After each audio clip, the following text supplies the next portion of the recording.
እንኳን ለእመቤታችን ለቅድስት ድንግል ማርያም ዓመታዊ በዓል ብዙኃን ማርያም በሰላም አደረሳችሁ። በቤተ ክርስቲያናችን ከሚዘከሩ የእመቤታችን የቅድስት ድንግል ማርያም ክብረ በዓላት መካከል መስከረም 21 ቀን የሚውለው በዓል ብዙኃን ማርያም በመባል ይታወቃል። በዓሉ በሁለት አበይት ምክንያቶች ይከበራል። የመጀመሪያው ሊቃውንተ ቤተ ክርስቲያን ሃይማኖታዊ ውሳኔ ለማዘጋጀት ከሩቅም ከቅርብም የተሰባሰቡበት ቀን ስለሆነ ሲሆን፣ ሁለተኛው ደግሞ ጌታችን መድኃኒታችን ኢየሱስ ክርስቶስ ክብር ይግባውና የተሰቀለበት ዕፀ መስቀል በግሸን ደብረ ከርቤ የተቀመጠበት ዕለት ስለሆነ ይህ ዕለት በደማቅ ሁኔታ በኢትዮጵያ ኦርቶዶክስ ተዋሕዶ ቤተ ክርስቲያን ይከበራል። ሁለቱንም ታሪኮች ከዚህ ቀጥለን እንመለከታቸዋለን። በ325 ዓመተ ምህረት አርዮስ የሚባል መናፍቅ የእግዚአብሔር ወልድን የባሕርይ አምላክነት አልቀበልም በሚል ክህደት እርሱ ተሰናክሎ ለሌሎች መሰናክል ሆነ። ኦርቶዶክሳውያን ሊቃውንት አርዮስ ክህደቱን እንዲተው ቢመክሩትም ሊመለስ አልቻለም። ይህ የአርዮስ ክህደትም በሊቃውንቱ መካከል መለያየትን ፈጥሯል። ጊዜው ታላቁ ንጉሥ ቆስጠንጢኖስ የጣዖት ቤቶች ይዘጉ፣ አብያተ ክርስቲያናት ይከፈቱ የሚል አዋጅ የነገረበት ወቅት ነበርና ንጉሥ ቆስጠንጢኖስ በአርዮስ ክህደት ምክንያት በኒቅያ የሃይማኖት ጉባኤ እንዲካሄድ በየሀገሩ ላሉ ሊቃውንት መልእክት አስተላለፈ። በዚህም መሠረት ከሚያዝያ 21 ቀን ጀምሮ እስከ መስከረም 21 ቀን ድረስ 2348 ሊቃውንት በኒቅያ ተሰበሰቡ። ኒቅያ ለዚህ ጉባኤ የተመረጠችበት ምክንያትም ጳጳሱን ከማኅበረ ካህናቱ፣ ንጉሡን ከሰራዊቱ ጋር አጠቃላ ለመያዝ የምትችል ሰፊና ምቹ ቦታ ከመሆኗ ባሻገር ለሁሉም አማካይ ስፍራ ስለነበረች ነው። በጉባኤው ከተሰበሰቡ ሊቃውንት መካከልም እንደ ቅዱሳን ሐዋርያት ሙታንን ያስነሱ፣ ለምጽ ያነጹ፣ አንካሳ ያረቱ፣ የዕውራንን ዓይን ያበሩ፣ ድውያንን የፈወሱ፣ ሌላም ልዩ ልዩ ተአምር ያደረጉ እንደዚሁም ስለ ርትዕት ሃይማኖት በመጋደል ዓይናቸው የፈረጠ እጃቸው የተቆረጠ ይገኙበታል።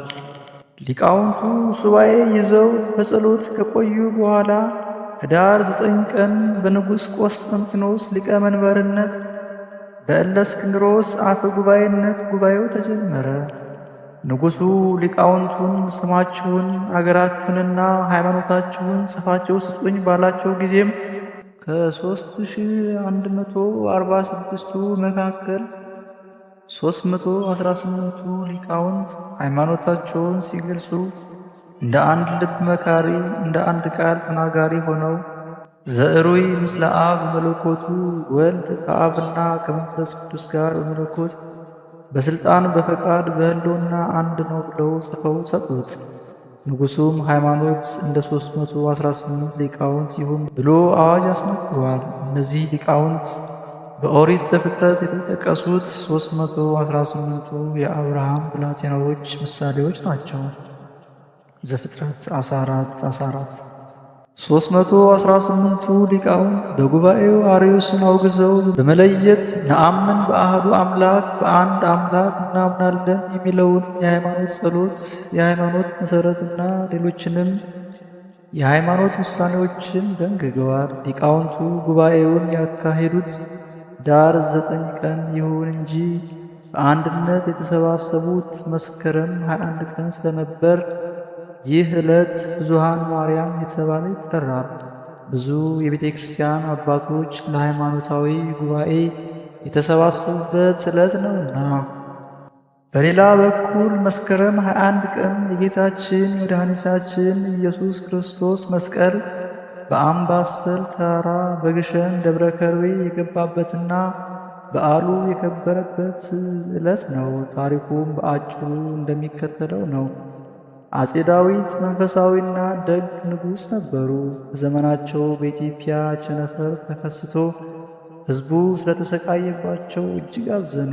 በጸሎት ወደ እግዚአብሔር ቢያመለክቱም ከእግዚአብሔር ዘንድ የተላኩ ባሕታዊ መጥተው የጌታችንን መድኃኒታችን ኢየሱስ ክርስቶስን መስቀል አስመጥተህ በአገርህ በኢትዮጵያ ቤተ ክርስቲያን አሰርተህ ብታስቀምጥ ረሃቡ ቸነፈሩ ሁሉ ይታገስልሃል አሏቸው። አፄ ዳዊትም ከብዙ ገጸ በረከት ስጦታ ጋር የጌታችንን መስቀል ላኩልኝ የሚል መልእክት አስይዘው መልእክተኞችን ወደ ኢየሩሳሌም ሰደዱ። መልእክተኞቹም በታዘዙት መሠረት መስቀሉን ይዘው መምጣታቸውን አፄ ዳዊት ሲሰሙ ክተት ሰራዊት፣ ምታ ነጋሪት ብለው መስቀሉን ለመቀበል ጉዞ ጀመሩ። አፄ ዳዊት ሲናር ወይም ሱዳን ደርሰው ከመልእክተኞቹ ጋር ተገናኝተው መስቀሉን በክብር አጅበው ወደ መካከል ኢትዮጵያ ለማስገባት ሲነሱም ከበቅሏቸው ወድቀው ጥቅምት 9 ቀን ከዚህ ዓለም በሞት ተለዩ። በዚህም ሰራዊታቸው ተደናግጠው የጌታችንን መስቀል እዚያው ትተው የአፄ ዳዊትን አስክሬን ይዘው ተመለሱ።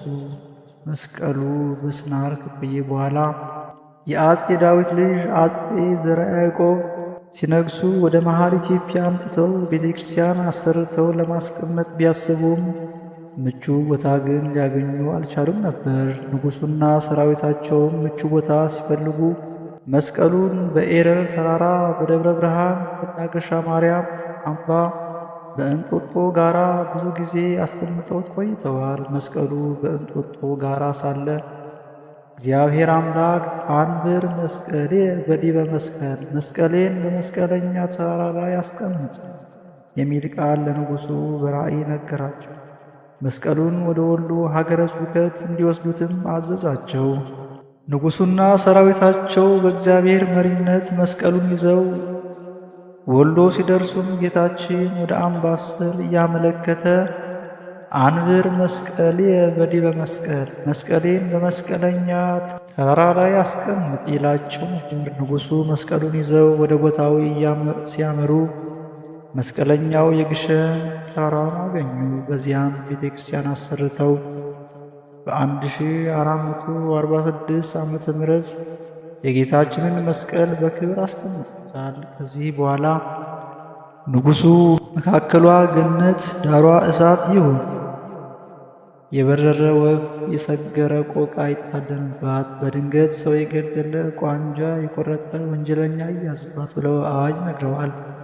የእመቤታችን ጽላትም አብሮ በግሸን ደብረ ከርቤ እንዲቀመጥ አድርገዋል።